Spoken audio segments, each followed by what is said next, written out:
ನಾಳೆ ಆಗಸ್ಟ್ 28ನೇ ತಾರೀಕು ಶ್ರಾವಣ ಮಾಸದ 3ನೇ ಶುಕ್ರವಾರ, ಅತ್ಯಂತ ಪರಮ ಪವಿತ್ರವಾದಂತಹ ದಿನ. ಹಾಗೆ ಈ ದಿನ ಚಂದ್ರಗ್ರಹಣ ಸಂಭವಿಸ್ತದೆ, ಹಾಗೆ ರಾಖಿ ಪೌರ್ಣಮಿ, ಇದೆಲ್ಲವೂ ಒಟ್ಟಿಗೆ ಬಂದಿದೆ.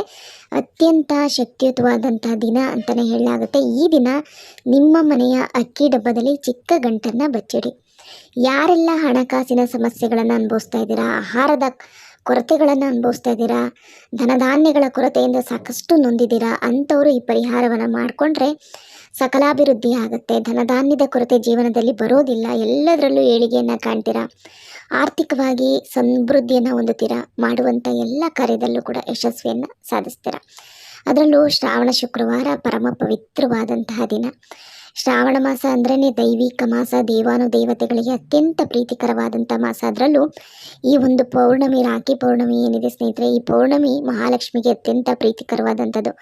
ಶ್ರಾವಣ ಶುಕ್ರವಾರಗೆ ಹಾಗೆ ಪೌರ್ಣಮಿ ಎಲ್ಲ ಒಟ್ಟಿಗೆ ಬಂದಿದೆ, ಮಹಾಲಕ್ಷ್ಮಿಗೆ ಅತ್ಯಂತ ಪ್ರೀತಿಕರವಾದಂಥ ದಿನವಾಗಿರೋದ್ರಿಂದ ಈ ದಿನ ಈ ಚಿಕ್ಕ ಪರಿಹಾರ ನಿಮಗೆ ಅತ್ಯದ್ಭುತವಾದಂಥ ಫಲಿತಾಂಶವನ್ನು ತಂದು ಕೊಡುತ್ತೆ ಸ್ನೇಹಿತರೆ. ಧನಧಾನ್ಯದ ಕೊರತೆ ಇರುತ್ತೆ ಅಂದರೆ ಮನೆಯಲ್ಲಿ ತಿನ್ನುವ ಅನ್ನಕ್ಕೂ ಕೂಡ ಕೊರತೆಗಳನ್ನು ಅನುಭವಿಸ್ತಾ ಇರ್ತೀರಾ, ಸಾಕಷ್ಟು ರೀತಿಯ ಸಂಕಷ್ಟಗಳನ್ನು ಅನುಭವಿಸ್ತಾ ಇರ್ತೀರಾ. ಎಷ್ಟು ದುಡಿದ್ರೂ ಕೈಯಲ್ಲಿ ಹಣ ನಿಲ್ತಾ ಇರೋದಿಲ್ಲ, ಯಾವುದಾದ್ರೂ ಒಂದು ರೂಪದಲ್ಲಿ ಅಪಾಯಗಳು ಬರ್ತಾ ಇರುತ್ತೆ, ಕಷ್ಟಗಳು ಬರ್ತಾ ಇರುತ್ತೆ, ಲಾಸ್ಗಳಾಗ್ತಾ ಇರುತ್ತೆ, ಬಂದ ಹಣ ಬಂದ ರೀತಿಯಲ್ಲೇ ಹೋಗ್ತಾ ಇರುತ್ತೆ. ಎಷ್ಟು ದುಡಿದ್ರೂ ಕೂಡ, ಎಷ್ಟು ಸಂಪಾದಿಸಿದ್ರೂ ಕೈಯಲ್ಲಿ ಬಿಡುಗಾಸು ನಿಲ್ತಾ ಇಲ್ಲ ಅಂತಂದರೆ ಈ ಪರಿಹಾರ ಅದ್ಭುತವಾಗಿ ನಿಮಗೆ ಫಲಿತಾಂಶವನ್ನು ತಂದು ಕೊಡುತ್ತೆ ಸ್ನೇಹಿತರೆ. ಈ ಪರಿಹಾರವನ್ನು ಮಾಡ್ಕೊಂಡ ನಂತರ ನೀವೇ ಆಶ್ಚರ್ಯ ಪಡ್ತೀರಾ. ಅಷ್ಟರ ಮಟ್ಟಕ್ಕೆ ನಿಮ್ಮ ಜೀವನದಲ್ಲಿ ಎಲ್ಲ ರೀತಿಯ ಅಭಿವೃದ್ಧಿಯನ್ನು ನೋಡಿ ಆಶ್ಚರ್ಯ ಪಡ್ತೀರಾ. ಅದೃಷ್ಟ, ಹಣ ಹೊಲಿದು ಬರುತ್ತೆ. ಯಾವುದೇ ರೀತಿ ಕಷ್ಟ ಕಾರ್ಪಣ್ಯಗಳು ಜೀವನದಲ್ಲಿ ಬರೋದಿಲ್ಲ. ಮುಖ್ಯವಾಗಿ ಮಹಾಲಕ್ಷ್ಮಿ ಅನುಗ್ರಹ ನಿಮಗೆ ತುಂಬಾ ಸುಲಭವಾಗಿ ಲಭಿಸುತ್ತೆ ಸ್ನೇಹಿತರೆ. ಯಾವಾಗಲೂ ಅಷ್ಟೇ ಮನೆ ಶುಭ್ರವಾಗಿ ಇಟ್ಕೊಳ್ಬೇಕು. ಲಕ್ಷ್ಮಿ ಆ ಮನೆಯಲ್ಲಿ ಸಂಚಾರವಿರಬೇಕು ಅಂದರೆ ಒಂದಷ್ಟು ನಿಯಮಗಳನ್ನು ಆಚರಿಸಬೇಕಾಗತ್ತೆ.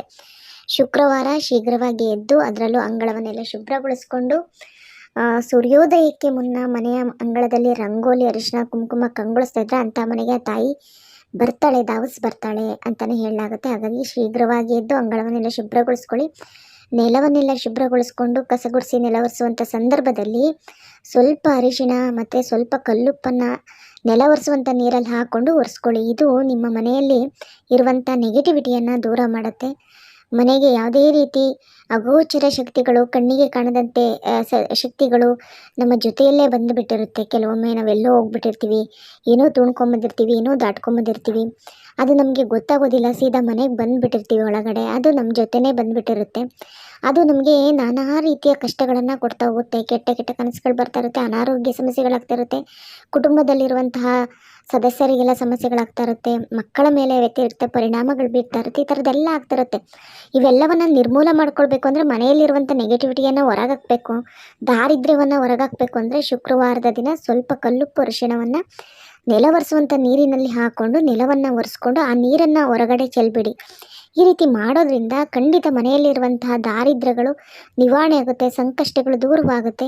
ನೀವು ಈ ರೀತಿ ಮಾಡಿದ ನಂತರ ನಿಮ್ಮ ಜೀವನದಲ್ಲಾಗುವ ಬದಲಾವಣೆಗಳನ್ನು ನೀವೇ ನೋಡಿ ಆಶ್ಚರ್ಯ ಪಡ್ತೀರ.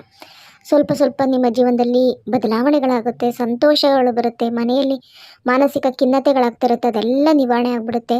ಸುಖ, ಸಂತೋಷ, ಸಮೃದ್ಧಿ ಕುಟುಂಬದಲ್ಲಿ ನೆಲೆಸುತ್ತೆ. ಹಣಕಾಸು ವೃದ್ಧಿ ಆಗ್ತಾ ಹೋಗುತ್ತೆ, ಧನ ವ್ಯಯ ಆಗುವುದು ಸ್ವಲ್ಪ ಕಡಿಮೆ ಆಗ್ತಾ ಹೋಗುತ್ತೆ. ಈ ರೀತಿ ಮಾಡ್ಕೊಂಡು ನೋಡಿ.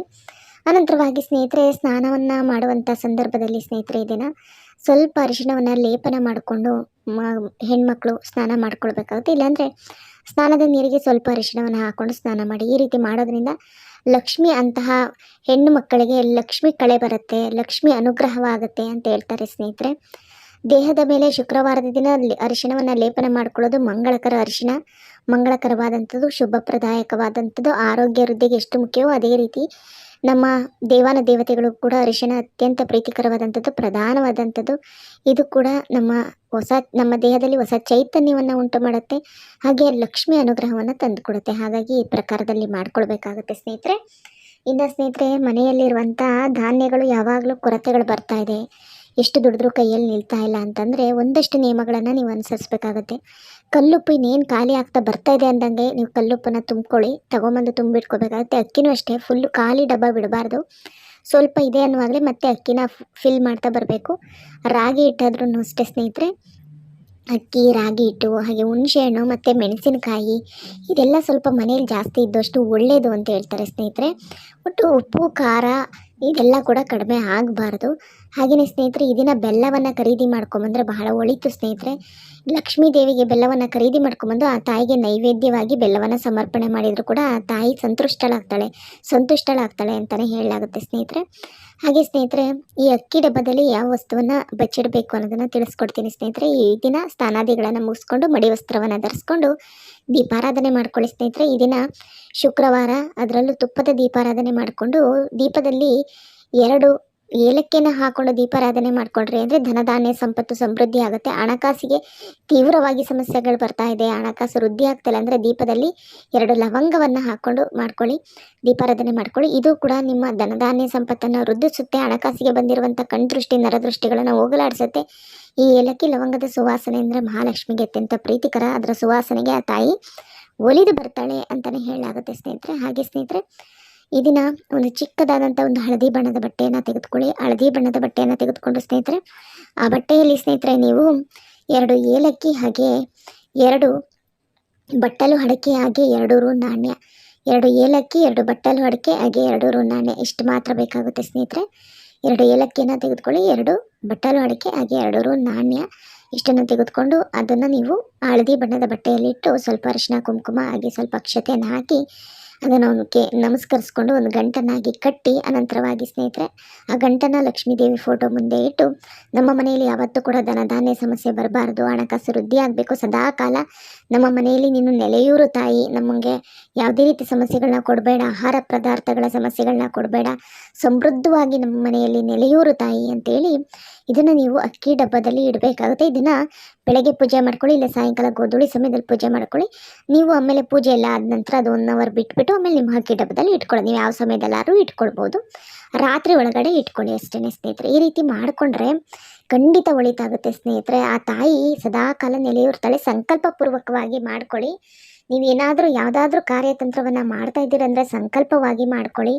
ಖಂಡಿತ ಅಕ್ಕಿ ಡಬ್ಬದಲ್ಲಿ ಈ 3 ವಸ್ತುಗಳನ್ನು ನೀವು ಗಂಟು ಕಟ್ಟಿ ಇಡೋದ್ರಿಂದ ಆ ತಾಯಿ ಸದಾಕಾಲ ನೆಲೆಯೂರ್ತಾಳೆ. ಧನಧಾನ್ಯ ಲಕ್ಷ್ಮಿ ಸದಾಕಾಲ ನಿಮ್ಮ ಮನೆಯಲ್ಲಿ ಇರ್ತಾಳೆ. ಯಾಕಂದರೆ ಅಡುಗೆ ಮನೆಯಲ್ಲಿ ಕೂಡ ಲಕ್ಷ್ಮೀ ನಿವಾಸ ಹೂಡ್ತಾಳೆ. ಒಂದು ಮನೆಯಲ್ಲಿ ಲಕ್ಷ್ಮೀ ನಿವಾಸ ಹೂಡುವಂಥ ಜಾಗ ಮನೆಯ ಮುಖ್ಯದ್ವಾರ ಏನಿರುತ್ತೆ ಹೊಸ್ತಿಲು, ಹಾಗೆ ಅಡುಗೆ ಮನೆ, ಹಾಗೆ ನೀವು ಹಣ ಇಡುವಂಥ ಜಾಗ ಬೀರು, ಹಾಗೆ ದೇವರ ಕೋಣೆ. ಈ 4 ಕೂಡ ಸಮೃದ್ಧವಾಗಿರಬೇಕು, 4 ಸ್ವಚ್ಛವಾಗಿರಬೇಕು. ಸದಾಕಾಲ ಈ ಪ್ರಕಾರದಲ್ಲಿ ನೀವು ಅದನ್ನು ಆಯೋಜನೆ ಮಾಡ್ಕೊತ ಬಂದ್ರಿ ಅಂದರೆ ಅಲ್ಲಿ ನಿಮ್ಮ ಮನೆಯಲ್ಲಿ ಯಾವತ್ತೂ ದಾರಿದ್ರ್ಯ ಬರೋದಿಲ್ಲ, ಹಣಕಾಸಿಗೆ ಸಮಸ್ಯೆ ಬರೋದಿಲ್ಲ. ಈಗಿರ್ಬೇಕಾದ್ರೆ ಅಕ್ಕಿ ಡಬ್ಬದಲ್ಲಿ ಗಂಟನ್ನು ಇಟ್ಕೊಂಡ ನಂತರ ಖಂಡಿತ ನಿಮ್ಮ ಜೀವನ ಬದಲಾಗ್ತಾ ಹೋಗುತ್ತೆ. ಯಾವತ್ತೂ ಕೂಡ ಆಹಾರ ಧಾನ್ಯಗಳ ಕೊರತೆ ಬರೋದಿಲ್ಲ, ಹಣಕಾಸಿನ ಕೊರತೆ ಬರೋದಿಲ್ಲ. ಈ 2 ರು ನಿಮಗೆ ಹಣವನ್ನು ವೃದ್ಧಿಸ್ತಾ ಹೋಗುತ್ತೆ. ಹಾಗೆಯೇ ಇಲ್ಲಿರುವಂಥ ಅಡಿಕೆ ಲಕ್ಷ್ಮೀ ಸ್ವರೂಪವಾಗಿ ನೀವು ಇಟ್ಟಿರುವಂಥದ್ದು. ಹಾಗಾಗಿ ಈ ಲಕ್ಷ್ಮಿ ಅದನ್ನು ಸ್ವರೂಪವಾಗಿ ಇಟ್ಟಿರುವಂಥ ಈ ಅಡಿಕೆಯಲ್ಲಿ ಆ ತಾಯಿ ಬಂದು ನೆಲೆಯೂರ್ತಾಳೆ. ಇನ್ನು ಏಲಕ್ಕಿ ಲಕ್ಷ್ಮಿ ಸುಗಂಧ ದ್ರವ್ಯದಲ್ಲಿ ಅದು ಪ್ರಧಾನವಾದಂಥದ್ದು. ಹಾಗಾಗಿ ಆ ಏಲಕ್ಕಿ ಸುವಾಸನೆಗೆ ಲಕ್ಷ್ಮಿ ಆಕರ್ಷಿತಳಾಗ್ತಾಳೆ. ಹಾಗಾಗಿ 3 ಗಂಟನ್ನು ಕಟ್ಕೊಳ್ಳಿ. ಇನ್ನು ಸ್ವಲ್ಪ ಅರಿಶಿನ ಕುಂಕುಮ ಇದನ್ನು ಇಟ್ಕೊಂಡು ಅನಂತರವಾಗಿ ಅದನ್ನು ಗಂಟನ್ನು ಅಕ್ಕಿ ಡಬ್ಬದಲ್ಲಿ ಅಡಿ ಭಾಗದಲ್ಲಿ ಇಟ್ಟುಬಿಡಿ ಸ್ನೇಹಿತರೆ. ಇದನ್ನು ಎಷ್ಟು ದಿನ ಇಡಬೇಕಾಗುತ್ತೆ ಅಂತಂದರೆ ಮತ್ತೆ ನೀವು ಬರುವಂತಹ ಈ ಒಂದು ಪೌರ್ಣಮಿ ದಿನ ಅದನ್ನು ತೆಗೆದು ವಿಸರ್ಜಿಸ್ಕೊಳ್ಬೋದು ಸ್ನೇಹಿತರೆ. ಅದನ್ನು ಹಸಿರು ಗಿಡದಲ್ಲಿ ಹಾಕ್ಕೊಂಡು ಮತ್ತೆ ನೀವು ಇದೇ ಪ್ರಕಾರದಲ್ಲಿ ಮಾಡ್ಕೊಳ್ಬೋದು. ಹಳದಿ ಬಣ್ಣದ ವಸ್ತ್ರ, ಹಾಗೆಯೇ ಅದರಲ್ಲಿ 2 ಬಟ್ಟಲು ಅಡಿಕೆ, 2 ರು ನಾಣ್ಯ ಹಾಗೆ 2 ಏಲಕ್ಕಿ ಇಷ್ಟನ್ನು ಇಟ್ಕೊಂಡು ಗಂಟನ್ನಾಗಿ ಕಟ್ಟಿ ಮತ್ತೆ ಇಡ್ಬೋದು. ಇದೇ ಪ್ರಕಾರದಲ್ಲಿ ಮಾಡ್ಕೊಳ್ತಾ ಬನ್ನಿ. ಯಾವತ್ತೂ ಧನಧಾನ್ಯ ಕೊರತೆ ಬರೋದಿಲ್ಲ, ಹಣಕಾಸು ವೃದ್ಧಿ ಆಗುತ್ತೆ, ವಿಪರೀತ ರಾಜಯೋಗ ಬರುತ್ತೆ. ಇದು ತುಂಬ ಪ್ರಾಶಸ್ತ್ಯವಾದಂಥ ದಿನ. ಶ್ರಾವಣ ಮಾಸದ ಶುಕ್ರವಾರ ಅದ್ಭುತವಾದಂಥ ದಿನ. ಪೌರ್ಣಮಿ, ಮಹಾಲಕ್ಷ್ಮಿಯ ಆರಾಧನೆ ಮಾಡ್ಕೊಳ್ಳೋದಕ್ಕೆ ಅತ್ಯಂತ ಯೋಗ್ಯವಾದಂಥ ದಿನ. ಲಕ್ಷ್ಮಿ ಆಕರ್ಷಿತಳಾಗ್ತಾಳೆ. ಧನಧಾನ್ಯ ಸಂಪತ್ತು ಸದಾಕಾಲ ನಿಮ್ಮ ಮನೆಯಲ್ಲಿ ತುಂಬಿ ತುಳುಕುತ್ತೆ. ಈ ಪ್ರಕಾರದಲ್ಲಿ ಮಾಡ್ಕೊಳ್ಳಿ, ಅದೃಷ್ಟವಂತರ ಹಾಗೆ. ವಿಡಿಯೋ ಉಪಯುಕ್ತವಾಗಿದ್ದರೆ ವಿಡಿಯೋಗೆ ಲೈಕ್ ಕೊಟ್ಟು ಹೊಸಬರಾಗಿದ್ದರೆ ಸಬ್ಸ್ಕ್ರೈಬ್ ಮಾಡ್ಕೊಳ್ಳಿ. ಧನ್ಯವಾದಗಳು.